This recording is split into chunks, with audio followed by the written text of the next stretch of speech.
ยวกูมีเรื่องสิบอกมึงกูไปสัมภาษณ์อยู่บริษัทใหญ่มาคนสิ50เขากูผู้เดียวมันก็เก่งบ่เสี่ยวเฮ้ยเชี่ยวกูว่ามึงอ่ะกูต้องไปดีกว่าบริษัทใหญ่เนี่ยเขามักหลอกลวงกันไปให้มึงบ่เสี่ยวเฮ้ยเชี่ยวกูว่ามึงกับเฮามาเปิดบริษัทกันดีกว่าเพราะว่ามึงได้เก่งในการเขียนโค้ดเขียนโปรแกรมต่างๆที่บริษัทเขาเฮ็ดได้เปิดบริษัทบ่วะแล้วกูสิไปเอาเงินมาได้ไสเฮ้ยเงินน่ะบ่ยากหรอกกูออกไปก่อนกูว่ามึงก็มีวิชาด้านนั้นกูรู้กูมีเงิน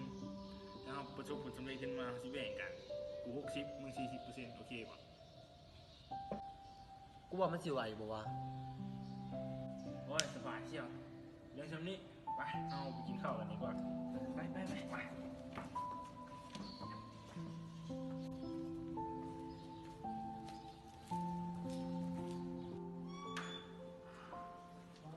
มีอะไรกันวะต่อไปของนี่จะเป็นฐานปฏิบัติการของเรา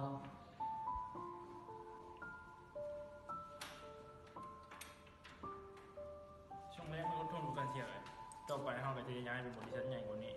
โอเคเรามาจัดห้องกันเลย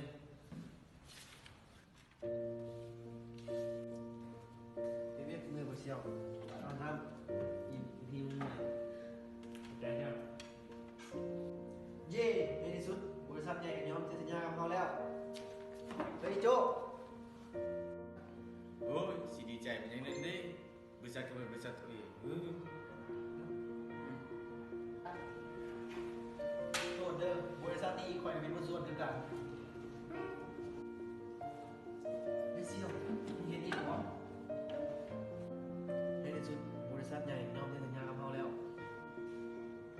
เลยเชี่ยวนี่เงินเดือนไหนของมึง